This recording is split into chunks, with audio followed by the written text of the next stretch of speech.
So I got interested in debt after the financial crisis. I participated in the first Occupy protest at St Paul's, and later I wrote about Occupy in London and elsewhere.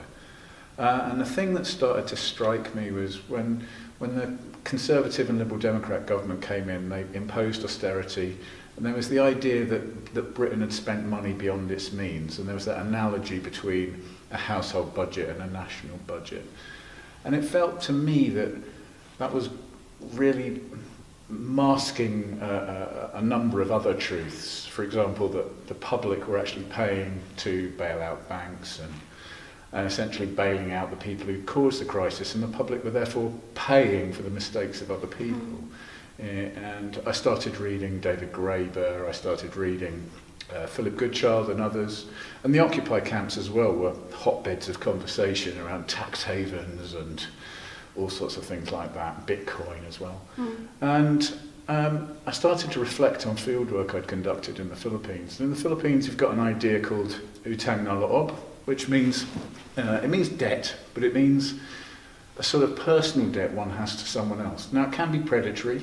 It could be between a landlord and a tenant farmer. But it's also the kind of relationships we can imagine between children and parents, where debt is reciprocal, it occurs over long periods of time, and it's not predatory, it's horizontal. In fact, it's about a shared obligation to one another. And when one starts to look at debt in that way, I think what it does is it flattens debt, and one starts to see debt as actually something that's a good rather than a bad. Because if one wasn't in debt to anyone, one would essentially not be a social being. One wouldn't have any relationships with anyone else. One would be completely alone and isolated, which would be absolutely appalling. I mean, that's looking at debt in different ways, isn't it? So, I mean, one of the big things that happened in the UK, in the US as well, was the whole financialisation of the 1980s. And I suppose you could say before that, debt was a more personal affair, and certainly people had this kind of close relationship with their bank manager, who was the kind of gateway to borrowing. But with financialisation, of course, debt became a much more distant thing.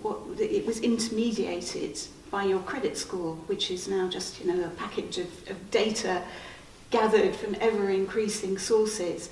And there isn't that kind of personal relationship. So I'm not sure that debt in developed economies necessarily has that social aspect anymore. But I do think you're right that debt is not necessarily a bad thing.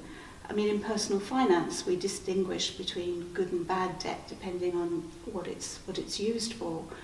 But in economics as a whole, we have what we call the life cycle hypothesis of income, the idea that households are actually trying to smooth consumption during the life course, and that means at some points you borrow, it might be borrowing to pay for your studies in order to invest in your human capital, so you earn more later. But then you run down your savings in retirement. And of course, saving and debt are the flip sides. If nobody had debt, it would be pretty difficult to save as well.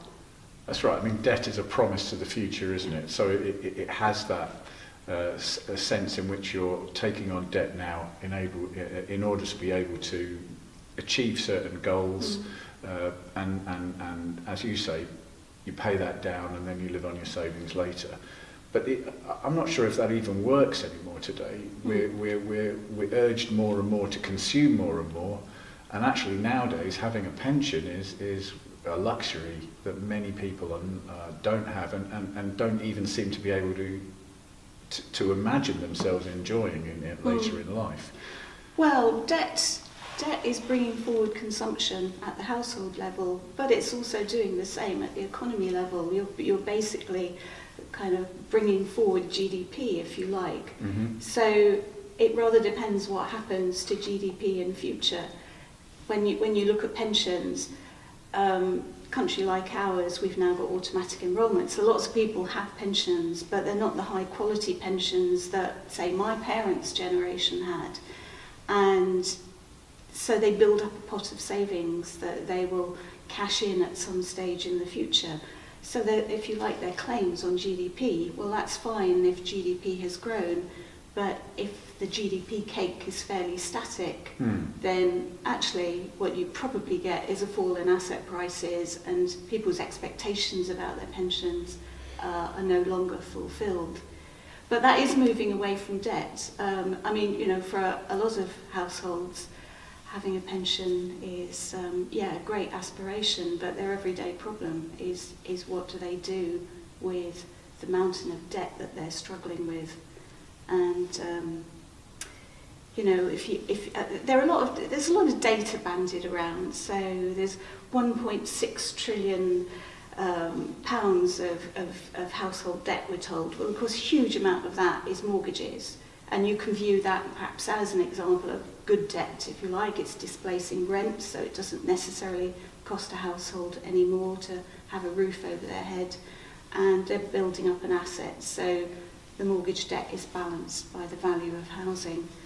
But there's just over 200 billion is consumer debt, you know, credit cards, overdrafts, personal loans. And I guess it's tempting to just divide that by the number of households and say, oh, every household has about £10,000 of debt on average. But that's not really true, because debt is very much concentrated on lower income households, as you might expect. And very often their reason for borrowing is not good debt. It's what we call bad debt, because it's just borrowing to put food on the table and to get by. That's really unsustainable. And I think we're in a really unfortunate kind of era with this emphasis on austerity and cutting welfare. The government, on the one hand, is saying, oh, this is all about financial capability. We'll teach people how to manage their money better, and then everything's okay. And it seems to me they ignore the elephant in the room, which is that a lot of households simply don't have enough money to fund the essentials of life. That's why they're borrowing. In-work poverty, universal Absolutely. credit, all those kinds of issues. And then automation of huge swathes of the economy going forward is going to make that, one assumes, is going to exacerbate those kinds of difficulties and problems. Well, maybe. I don't know. It's very easy, you know, you think about the Luddites and smashing the spinning jennies and things. I'm more of the fully automated luxury communism model than the Luddite model. But Yeah, that's right. But, you know, industrial revolutions or technological revolutions, they always mean a change in the nature of work.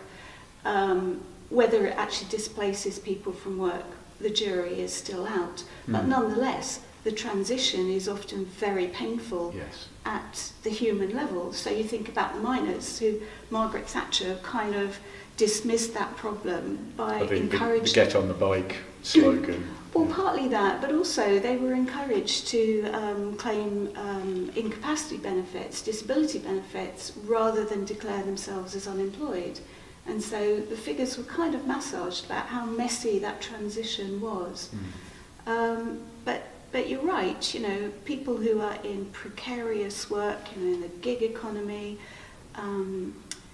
they don't have that stability of income. And universal credit, so far, is proving a disaster. I mean, it may sound fantastic on paper, but people are having to wait a long time for benefits. And the benefits are being cut. They no longer cover the essentials. So what choice do people have but to borrow? So I want to come back to religion, if we ever got there, to be fair. And I want to mention Jubilee, the idea of Jubilee, because, you know, that's a key feature, it was a key feature of Occupy narratives about how we deal with third world debt, but also first world debt. And it's a key feature of Old Testament narratives about the 50-year reset. You push the button and erase all the debts. Is that a possibility? Is that a way forward? Well, it's interesting, because on the face of it, you know, if debt and saving are two sides of a coin, you kind of say, oh gosh, well, what happens to the savers if you just wipe out what's their savings but somebody else's debt? But of course, one of the proposals put forward is something akin to quantitative easing. So you know that post the global financial crisis, the economy has been stimulated by the Bank of England basically creating money and buying up debt, and so forcing money into the economy. Well, there's no reason why they couldn't do the same with household debt. I think in some countries, though, they've tried this kind of just putting what Milton Friedman called helicopter money into the economy. But of course, it doesn't necessarily mean households use that money to pay down their debt. So you might need some way to actually dedicate the new money to that purpose. But yeah, it's certainly feasible. Wouldn't it be great if you could just wipe the slate clean like that? Wonderful.